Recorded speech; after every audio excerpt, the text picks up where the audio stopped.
Welcome to our channel উত্তরণের পথে। আজ খুব আনন্দের দিন।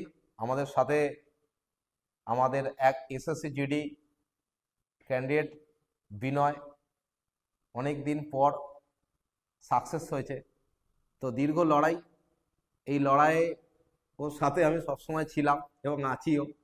তো দীর্ঘ লড়াই, বহুদিনের লড়াইয়ের পর আজকে বিনয় সাকসেসফুল, মানে এক আনন্দের দিন আমাদের জন্য এবং সর্বোপরি ওর পরিবারের জন্য এক আনন্দের দিন বিনয় যখন সাকসেস পেল। বিনয় 2016 সালে সম্ভবত পড়া স্টার্ট করে কম্পিটিটিভ এক্সাম, এবং সেই থেকে পড়তে আসা এবং তারপর লড়াই চালিয়ে যাওয়া। তো বিনয় বলবে, বিনয় আজকে কিসে সিলেক্টেড? নমস্কার, আমি বিনয় মালিক, বাড়ি তারকেশ্বর। আমি সিআরপিএফ কনস্টেবলে সিলেক্টেড। তো জার্নি শুরু হয়েছিল 2016 16 উচ্চ মাধ্যমিক দেওয়ার পরে। উচ্চ মাধ্যমিক পরে দেওয়ার পর তা তুই কিভাবে খবর পেলি এখানে পড়তে আসার কথা? আমার বন্ধুরা যখন চাকরি পায়, আমরা তারকেশ্বর মাঠে প্র্যাকটিস করতাম। ওখান থেকে তারপরে হরিপালের ছেলেরা সব এখানে পড়তে আসতো, ওদের যেহেতু কাছে। হ্যাঁ, ওরা তারপরে চাকরি পায়, তারপরে ওরাই আমাকে নিয়ে আসে। আমার আমার পাড়ারই একটা বন্ধু আর্মিতে চাকরি পায়, বিদ্যুৎ হাজরা, সে হুম, নিয়ে আসে। বিদ্যুৎ হ্যাঁ, বিদ্যুৎ হাজরা। বিদ্যুৎ থ্রু দিয়ে তুই হ্যাঁ, এসেছিলিস? হ্যাঁ। তারপরে সেই থেকে আমার পড়া শুরু। আমি তখন প্রথমেই আর্মিতে মাঠ করি। হুম টার্গেট ছিল প্রথম থেকেই আর্মিতে ছাড়া কোথাও চাকরি করবো না। হুম এটা আমি বেশ কয়েকবার মাঠ করার পরেও এসএসসি জিডি পরীক্ষা দিতে যাইনি।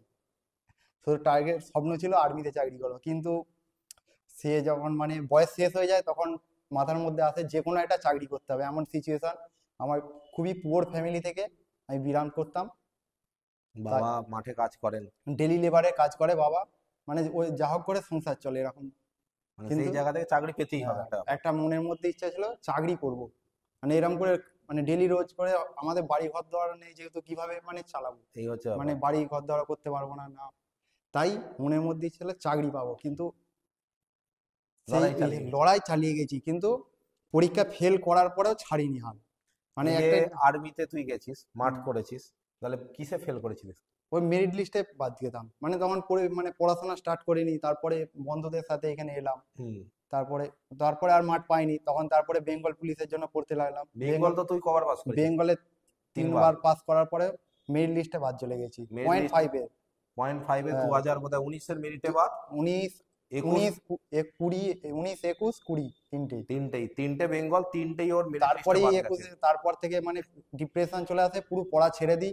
কাজেও চলে গেছিলাম, কিন্তু তখন দেখলাম ওখানেও প্রচুর মানে কষ্ট। আচ্ছা, কাজ ভালো না পড়াশোনা ভালো, এটা আগে তোকে বলি। তুই যে এত কাজ করেছিস, পড়াশোনার বিকল্প কিছু হয় না, ঠিক আছে। আর এই যে কষ্ট করে কাজ করলি, পড়াশোনা করেছিস, মানে আমি বলতে চাইছি যে পড়াশোনাটা আনন্দের ছিল না কাজের আনন্দের? পড়াশোনার বিকল্প কিছু হয় না, আনন্দ কোনোদিন কাজেতে, কাজের এই মধ্য দিয়ে। প্রাইভেট কাজে, প্রাইভেট হ্যাঁ, কাজে কষ্টটা কতটা? প্রচুর কষ্ট। ওরা হচ্ছে যদি 8 ঘন্টা মানে হচ্ছে পয়সা দেয়, ওরা কাজ করিয়ে নেয় হচ্ছে 16-17 ঘন্টার কাজ করবে, কি 15 ঘন্টার কাজ করিয়ে নেয়। মানে কষ্ট করে যখন অত কাজ করে আসি তখন মনে হতো তখন মানে ভাবতাম মানে পড়ে একদিন করে হয়ে যাবে, ভাবতাম বাড়িতে গিয়ে পড়বো, কিন্তু পড়তে পারতাম না। পড়া হতো না। না, পড়া হতো না। তখন দেখলাম না, তারপরে কাজ ছেড়ে দিলি? কাজ ছেড়ে দিলাম। দেখলাম আর একটা বছর আছে, তখন চান পান দিয়ে পড়তাম, প্রচুর পড়তাম। আচ্ছা, এই যে পরীক্ষাগুলো দিয়েছিস, মেরিট লিস্টে আনসাকসেসফুল হয়েছিস, বাড়িতে কিভাবে বলেছিস বা বাড়িতে কিভাবে বাড়িতে মানে বলা বলি কথা, আমাদের বাড়িতে কিছু জানতো না এইসব সম্বন্ধে। মানে আচ্ছা, বাড়ি মানে জানেই না, সেইভাবে কিছু জানি না। জানেই না কোথায় পড়াশোনা, কোথায় কি নালিকুল, হুম। কোন স্কুলে পড়েছি কি কোন কলেজে পড়েছি, মানে সেইভাবে আমার জানি কিছুই জানে না। না। মানে আচ্ছা, ওরা জানতোই না, মানে ওরা তাহলে এইসব তুই সম্বন্ধে। এই যে দুঃখের কথাগুলো কাকে বলতিস? মানে কি বলতাম, নিজের মনের মধ্যেই থাকতো। ওই দাদা আছে, দাদার কাছে আসতাম, খুব কষ্ট সেটা আমি হতো শুনেছি বলতাম। যে তোর দুঃখের কাহিনী, মানে তারপরে স্ট্রাগল পিরিয়ডটা। মানে লাস্টে মানে রাত্রিরে বাড়ি যেতাম। মানে তুই যতদিন তো অনেক রাত যতক্ষণ পর্যন্ত হ্যাঁ, পড়েছিস, অনেক রাত পর্যন্ত বাড়ি যতক্ষণ গেছিস। পড়িয়েছে ততক্ষণ পড়েছি। মানে সপ্তাহে একবারও বলিনি যে বাড়ি যাবো। এক্সট্রা ব্যাচে এসেছিস? এক্সট্রা ব্যাচে মানে দুদিনের জায়গায় 4 দিনও পড়েছি। আচ্ছা, এই মানে যে তোর অঙ্ক তুই যখন পড়ছিলি তা থেকে অঙ্কের আর ইমপ্রুভমেন্ট অঙ্ক কিভাবে? কিছুই জানতাম না। অঙ্কর কিং বলতে সরে না তুই মাস্টার, অঙ্ক তুই মানে মানে এখন জিরো, পুরো জিরো ছিলাম। জিরো থেকে শুরু করেছিলিস? পুরো জিরো, মানে এখানেই মানে অঙ্কের বেস পুরো একদম। এখন অঙ্ক দিলে কতগুলো পারবি 20টার মধ্যে? এখন ওই তো এসএসসি জিডিতে 20-তে 17টা মতো রাইট হয়েছিল। বাহ। আর তোর জিআই? জিআই, জিআই দাদার হাতে, মানে যে অঙ্ক পারবে সে জিআই পারবে, এটা হচ্ছে বাস্তব কথা। আর হিন্দি, হিন্দি কতগুলো রাইট আর আছে? হিন্দি, হিন্দি ওই 15-16টা মতো হয়েছে। বাহ। যাক, এই যে তোর দীর্ঘ প্রচেষ্টা, এটার ফলে আজকে যে সাকসেসফুল হয়েছে, নতুন ছেলে মেয়েদের কি বলবি, তোর মাঠের ছেলে মেয়েদের জন্য কি বলবি, উত্তরণের বাকি ছেলে মেয়েদের জন্য কি বলবি? মানে এটা আমার আনন্দের, তুই দীর্ঘদিন পর লড়াই করার পর চাকরি পেয়েছিস, এই যে এত লড়াই, তুই নতুন ছেলেদের কি বলবি? একটাই কথা বলবো, যেটা পড়া দেবে ডেলি পড়া করে আসতে হবে, রেগুলারিটি রাখতে হবে। আর মানে যদি মনে হয় আমি এটা পারছি না, পারবো না বললে হবে না, মানে ভয় খেলে হবে না, আমি লজ্জা পাচ্ছে ওইটা বললে হবে না, আমি পারিনি জিজ্ঞাসা করতে হবে স্যারকে, এটা হচ্ছে আর বাস্তব। একটা জায়গা আমি এখান থেকে বলি যে বিনয় প্রচুর ছেলে মেয়েকে আমার কাছে এনেছে, প্রচুর ছেলে মেয়ে, তারা যারা এসছে অনেকে সাকসেসফুল হয়ে বেরিয়ে গেছে, একমাত্র বিনয় আমার কাছে একমাত্র লাস্ট ছিল যে এখনো পর্যন্ত সাকসেসফুল হতে পারেনি। ওরও খারাপ লাগা ছিল, আর আমারও খারাপ লাগা ছিল, দীর্ঘদিন ধরে ভাই এতদিন ধরে পড়াশোনা করছে, হয়ে যাওয়া উচিত, মানে হচ্ছে না কেন, কারণ কেউই জানে না।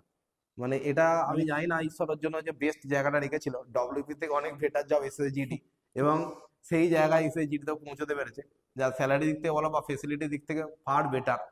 তো এটা হয়তো ওর জন্য বেস্ট অপশন ছিল, সেই জন্যই বলে ঈশ্বর যা করে ভালোর জন্য, তুমি তোমার নিষ্ঠা দিয়ে খেটে যাও, হ্যাঁ, কষ্ট করে যাও, একটা জায়গা দেখ না একটা দিন তুমি সাকসেসফুল হবে, আর ভালো জিনিসটাই তোমার জন্য হবে। আজ তোর কি মনে হচ্ছে ডব্লিউপি হয়নি, এসএসজিডি হয়েছে, কি মনে হচ্ছে? মনে তো হচ্ছে কিছু জায়গায় মানে একটা কিছু মানে সাকসেস হয়েছি, মানে বলা বলি কথা আমাদের মানে ওই পাড়া যেখানে আমি থাকি ওখানের মধ্যে কেউ চাকরি করেনি সরকারি, এই প্রথম তুই চাকরি করছিস, এই হচ্ছে ব্যাপার। চারদিকে, তার মানে তোকে তো মানে মানে খুব বিশাল এখন একটা খ্যাতি এ করছে। ব্যাপার।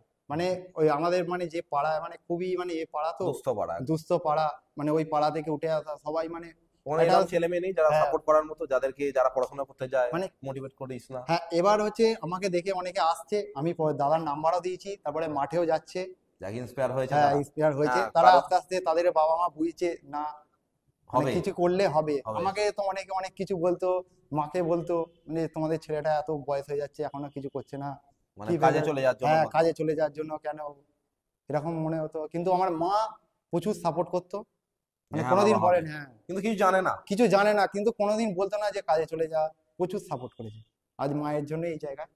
মানে এই যে বাবা মা তোকে সাপোর্ট করেছে হুম। বলে আজকে এই জায়গায় পৌঁছেছিস।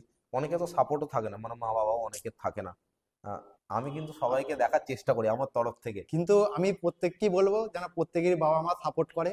হ্যাঁ, আমরা মানে কি বলবো, দিন আনা দিন খাত এই জায়গা থেকে আমার মা প্রচুর সাপোর্ট করে, মানে মা বাবা অর্থের দিক থেকে কোনোদিন কোনো অসুবিধা হয়নি।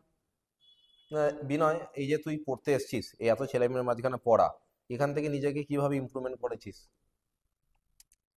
মানে এইখানে যে মানে পড়তে এসে মানে বুঝলাম, মানে কি বলবো, মানে পড়ে কিছু কম্পিটিশনটা একটা কি? কম্পিটিশনটা কি না, মানে দলের মধ্যে না গেলে বুঝতে পারা যাবে না, একা একা পড়ে কোনোদিন হয় না। তোদের তো একটা মেন্সের ব্যাচ ছিল 2021 সালে, একটা রেসারেসি হতো, মানে ওইটা ব্যাচটা খুবই ভালো ছিল, মানে মানে কিন্তু মানে মাঠ ভাগ্যক্রমে মাঠে অনেকেও কোয়ালিফাই করতে হ্যাঁ পারেনি। ওর কোয়ালিফাই করতে পারেনি। কিন্তু ওই ব্যাচ তার আগের ব্যাচে 50 জন মতো আমাদের ডব্লিউবি, আমরা 60 জন মতো পড়তাম, 50 জন ডব্লিউবিতে পেয়েছিল, মানে ওইটাতেও মানে খুবই খারাপ লেগেছিল। মানে প্রচুর তারপরে ছেলে মেয়ে চাকরি পেয়েছে। হ্যাঁ মানে আমার চোখে দেখা, মানে আমি এমন জায়গা থেকে ফিরে এসেছি নয়, মানে ওই জন্যই আমিও হাল ছাড়িনি, আমি বলি আমি একদিন না একদিন হবে, আজ নয় কাল, এরকম একটা টার্গেট নিয়েছিল, আর কারণ এর তুই শেষ দেখি ছাড়বো।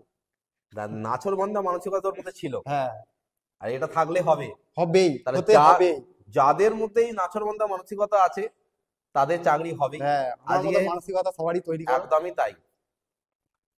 তো যাই হোক, বিনয় সুস্থ থাকুক, ভালো থাকুক, আরো এগিয়ে যাক, আমাদের ভালোবাসা শুভকামনা রইল বিনয়ের জন্য, আরো ভালো জায়গা পৌঁছাক, আরো উঁচু পোস্টে যাক, এটা চাইবো। তুই ভালো থাকিস ভাই, হ্যাঁ, সুখে থ্যাংক থাকিস, ইউ। তোমরা ভালো থেকো, হ্যাঁ, থ্যাংক সুস্থ ইউ। থেকো। Thank you.